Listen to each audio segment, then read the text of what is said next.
Hello दोस्तों, मैं विद्याकरण मैं फिर से आपके सामने लेके हाजिर हूँ मेरी अगली वीडियो लेके। सबसे पहले मैं आप लोगों का वेलकम करती हूँ मेरे अपने channel learn 3D animation with विद्याकरण।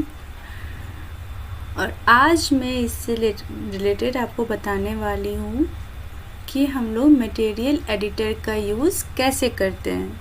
हमें कोई भी काम करना होता है तो हमें परेशानी होती है। मान लीजिए किसी ने हमें कुछ भी काम दिया कि नहीं भाई तुम मेरे लिए सोफ़ा बना दो, या फिर मेरे लिए ग्लास बना दो, या फिर कोई सा भी ऐसा ऑब्जेक्ट दे के बोलेगा कि मैंने जो तुम्हें दिया है मुझे बस जैसा है वैसा ही तुम मुझे बना के दे दो। उसने हमें इमेज भेजी, सारा कुछ भेजा, अब तो सब कुछ सही है भाई, देख के हमें बनानी भी है।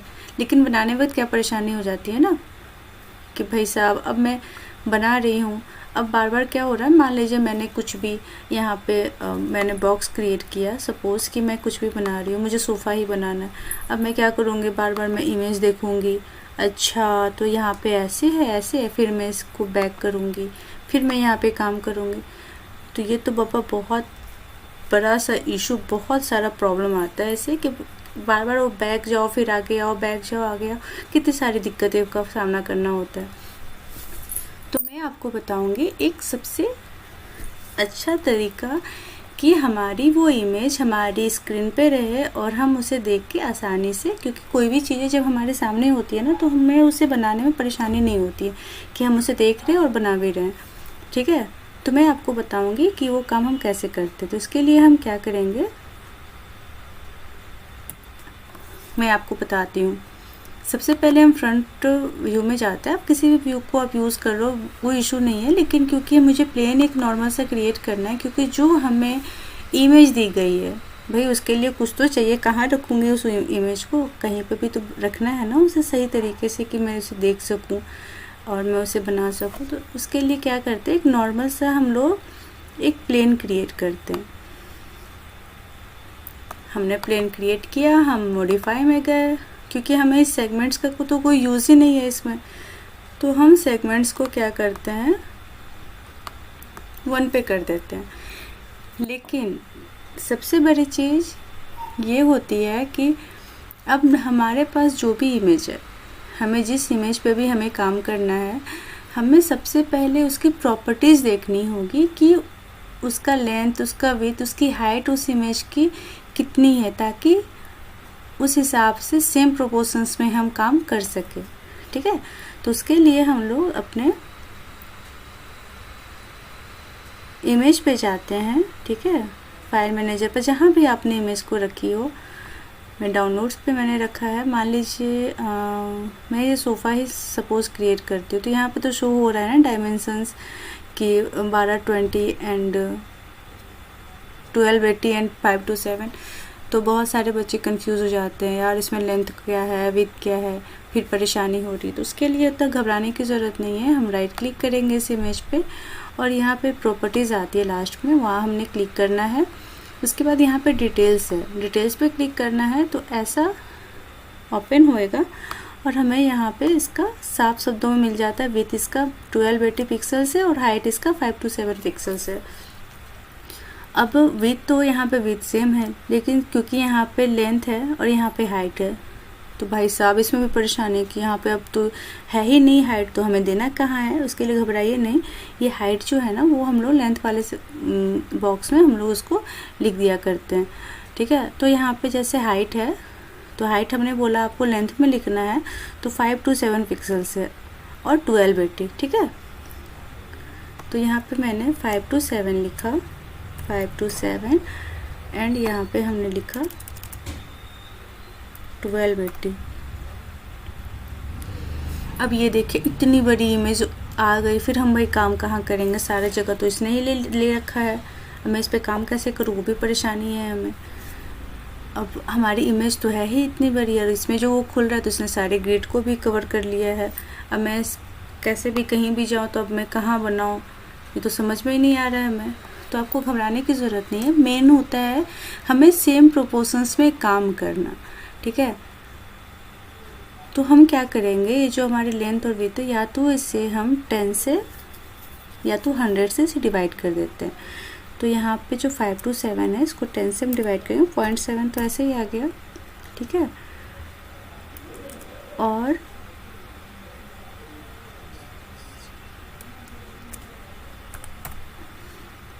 ये हम ऐसा देख के देखते, तो हम तो देख रहे हैं कि चलो 10 से डिवाइड ही हम कर रहे हैं, तो चलो कोई बात नहीं, ये सही आ रहा है। इस पे तो हमें काम भी हमारा हो जाएगा और हमें दिक्कत भी नहीं होनी है। और ये जो आप साइड से ये जो ब्रैकेट टाइप का देख रहे हैं ना, आप सोच रहे होंगे अरे यार ये कहाँ से आ गया। उसके लिए घबराइए नहीं, आपको जे प्रेस करना है और वो जो आपको चेक बॉक्स टाइप सा वो ब्रैकेट टाइप का दिख रहा था ना, वो गायब होगा। जे फिर से प्रेस करोगे तो फिर आ जाएगा। आप लोगों को नहीं दिख रहा होगा तो मैं Alt W दबाती हूँ और मैं आपको दिखाती हूँ। ये देखें, हमने जे किया, प्रेस किया जे, तो ये जो साइड से आ रहा है ना, ठीक है। अब फिर मैंने जे दबाया तो वो गायब हो गया। अब ये है हमारे पास प्लेन की प्रॉपर साइज और इसी सेम प्रोपोर्शंस जो हमारे पास जैसी इमेज है वैसी ही हम क्या करते हैं, जैसे ये ग्रिड है इसे हम चाहते हैं कि नहीं ये ग्रिड के ऊपर रहे, ठीक है। तो यहाँ पे क्या होता है ना दोस्तों, W मैंने फिर से प्रेस किया, मैं यहाँ पे एक्सिस जो होती है, जैसे ये X एक्सिस है, ये Y एक्सिस है, ये Z एक्सिस है, तो जैसे हम फ्रंट पे जाते हैं या फिर मैं इसे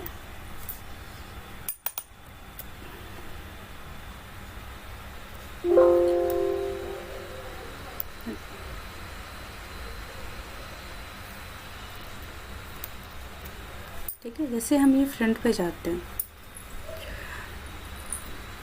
अब हम देख रहे हैं यहाँ पे, तो मैं चाहती हूँ कि मैं इसकी वैल्यू जो है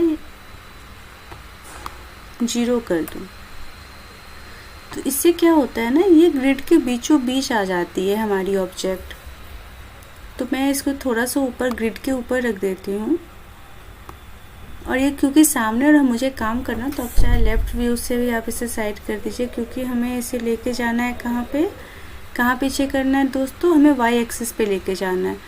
तो आप यहाँ लेफ़्ट साइड से भी आके, ठीक है, इसे Y एक्सिस की ओर आप इसे मूव कर सकते हैं पीछे की ओर, कोई इशू नहीं है इसके लिए।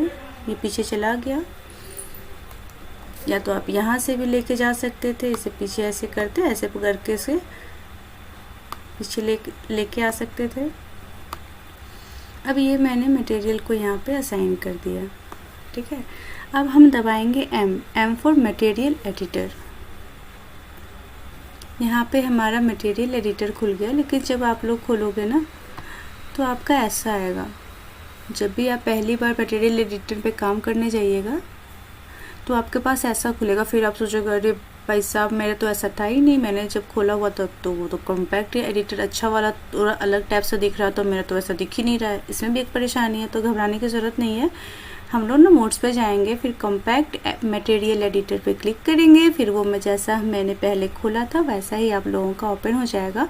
वहाँ से हम यहाँ पे जाएंगे, इस पर हमने क्लिक करना है। फिर डिफ्यूज़ के बाद ऐसा एक बॉक्स आता है, ध्यान रखना दोस्तों, ये जो आपका बॉक्स आता है ना ये वाला, इस पर हमें क्लिक करना है। यहाँ पे बिटमैप है, इस पर क्लिक करना है और ओके करना है। फिर हमारी इमेज जहाँ भी हो, जैसे यहाँ पे मैंने डाउनलोड्स में रखा हुआ था, आप यहाँ पे जाके आप सर्च कर सकते हो कि आपने कहाँ रखा हुआ है, ठीक है। मेरा तो ऑलरेडी सामने में आ चुका है। तो ये मैंने इमेज, देखिए एक चीज़ आप गौर करना, मैं जहाँ जहाँ डाल रही हूँ ना, यहाँ पे हमें वो सारा कुछ दिख रहा है ना। मैं जो भी डाल रही हूँ यहाँ पे दिख रहा है। तो इससे क्या होता है, मैं फ़ाइल को ढूंढने में आसानी मिलती है। तो मैं व्हाट्सएप इमेज पे जहाँ पे मेरी फ़ाइल सेव थी वहाँ से मैंने इसे ओपन करा। यहाँ पे देखिए इस मटेरियल पर ये असाइन हो चुका है, पर यहाँ तो ये असाइन हो चुका है भाई, यहाँ पे तो दिख रहा है, मुझे यहाँ पे तो दिख ही नहीं रहा है। उसके लिए क्या करते हैं ना, असाइन मटेरियल टू सिलेक्शन, कि मैंने जो मटेरियल को असाइन किया है और जो वो सेलेक्टेड चीज़ है उस पर वो आ जाए। क्योंकि जब भी हम मान लीजिए किसी चीज़ को कॉपी करती है, फिर छापने का जो काम क्या करते थे, तो उसके लिए हम लोग रखते थे ना, एक पेपर रखा, उसके ऊपर फिर हमने कार्बन कॉपी रखा, फिर उसके ऊपर जो छापनी होती थी जो पिक्चर उसे रखते थे, फिर उस पर उसको चलाते थे, तब तो नीचे आता था ना। तो वही कम करना होता है, लेकिन यहाँ पे थोड़ा सा टेक्निक इसका अलग होता है, क्योंकि हम लोग कंप्यूटर पे काम कर रहे हैं किसी सॉफ्टवेयर पे। तो उसके लिए क्या करते हैं ना, 3ds Max में ये असाइन मटेरियल टू सिलेक्शन है, इस पर हम ये ऐसे करते हैं। उसके बाद मटेरियल तो असाइन हो गया भाई, लेकिन हमें तो व्यू बोर्ड पे दिख ही नहीं रहा है। तो उसके लिए ये show shaded material in view port, ये वाली जो ऑप्शन है, गोल गोल सी भाई साहब यहाँ पे छिपे हुए हैं, सामने में दिख ही रहे होंगे आप लोगों को। तो यहाँ पे हम लोगों ने ऐसे क्लिक किया और ये देखो आ गया, ठीक है। फिर इसका काम नहीं है मुझे, इसको मैंने, अब ये तो देख रहे हो कि यहाँ पे आ रहा है, भाई यहाँ पे तो आ ही नहीं रहा है, कहीं तो दिख, यहाँ पे भी तो दिखना चाहिए मुझे। तो उसके लिए आप क्या करिएगा ना, F3 दबा दीजिएगा।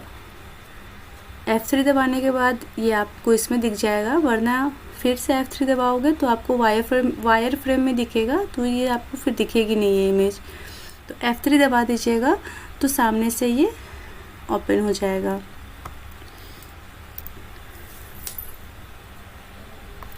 फिर मैंने LW प्रेस किया। अब क्या होता है, आप सोचते चलो अब तो ये सामने आ गया, अब मुझे ना ये सोफ़ा बनानी है, तो मैं सोफ़ा बनाती हूँ। तो उसके लिए मैं एक बॉक्स लूँगी। मैं मान लीजिए मैंने बॉक्स लिया, जितना बड़ा चाहिए था मैं वो ले रही हूँ। वाह कितनी अच्छी बात है और ये ना इसके हिसाब से मैं इसे बढ़ा भी रही हूँ। मैं इसकी जो लेंथ था वो भी मैं देख रही हूँ कि अच्छा ऐसे मैंने कर दिया। फिर मैं कभी इधर काम कर रही हूँ और मैं कोई काम कर रही हूँ तो उसके बाद क्या हो जा रहा है अब ये क्या हो गया, मुझे तो इस पर काम करनी थी पर मैंने जो मटेरियल असाइन किया हुआ तो ये तो उस पर आ गया। अब ये काम कैसे होगा मेरे से, अब तो ये दिक्कत हो गया ये, ठीक है। तो इसके लिए आपको घबराने की ज़रूरत नहीं है। हमें क्या करना होगा, अब तो सबसे बड़ा एक यही उपाय है कि ये कैसे भी जाके एक जगह स्थिर रहे बच्चा तुम, ताकि मुझे परेशान ना करो, मैं अपने आसानी से काम करूँ और तुम शांति से वहाँ बैठे रहो और मुझे आसानी से दिखते रहो, ठीक है। तो उसके लिए क्या करना है, इसे तो मुझे कहीं ना कहीं फ्रीज करना होगा कि ताकि तुम एक जगह रहोगे और मैं तुमको देख के मैं अपना काम कर सकूँगी। तो उसके लिए हमें क्या करना होगा, फ़िलहाल तो मैं इसे डिलीट कर देती हूँ, ठीक है। इस पे जाएंगे, इसका तो मेरा ऑलरेडी मैंने चेंज कर दिया। इसका क्या था आप लोगों को याद होगा, मैं तो थोड़ी सी भुलक्कड़ टाइप की हूँ तो मुझे याद ही नहीं रहता कुछ भी। मैं थोड़ा सा देख लेती हूँ, इसका क्या था 5 to 7 ना, 5 to 7 था।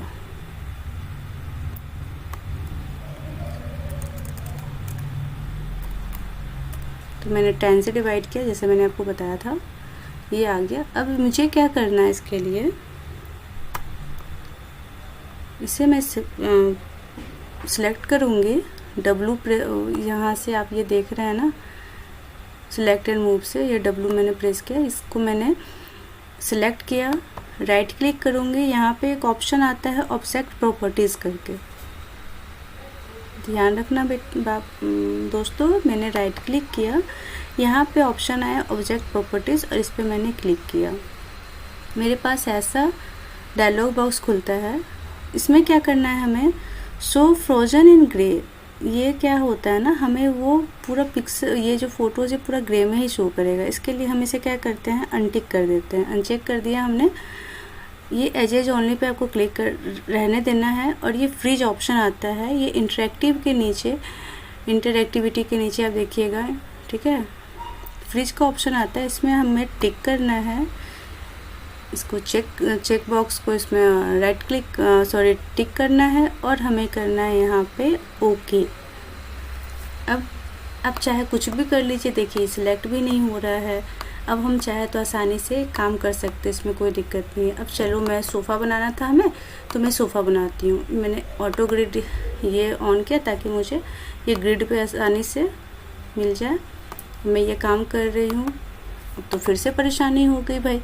अब जब ये मैं बना रही हूँ तब तो ये तो पीछे छिप जा रहा है, मुझे तो दिख ही नहीं रहा है। मैं F3 दबाऊंगी,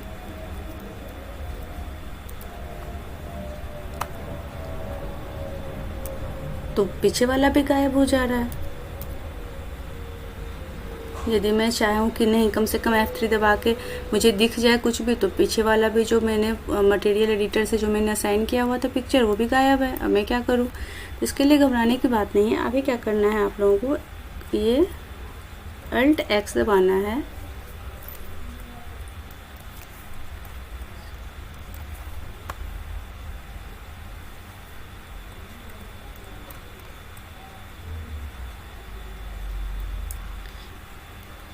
ये Alt X दबाइएगा ना दोस्तों, तो आप देखिए कि आपको ये इमेज, इसको क्या करता है, ओपेसिटी इसकी इमेज की वो कम कर देता है। ठीक है, तो अब तो हमें पीछे वाली इमेज दिख रही है ना, अब तो हमें दिक्कत नहीं होगी। अब हम इस पर आसानी से काम कर सकते हैं। हमें जैसा चाहिए, जिस तरीके से चाहिए, जो चाहिए, हमें वो काम करने में बिल्कुल परेशानी नहीं होगी।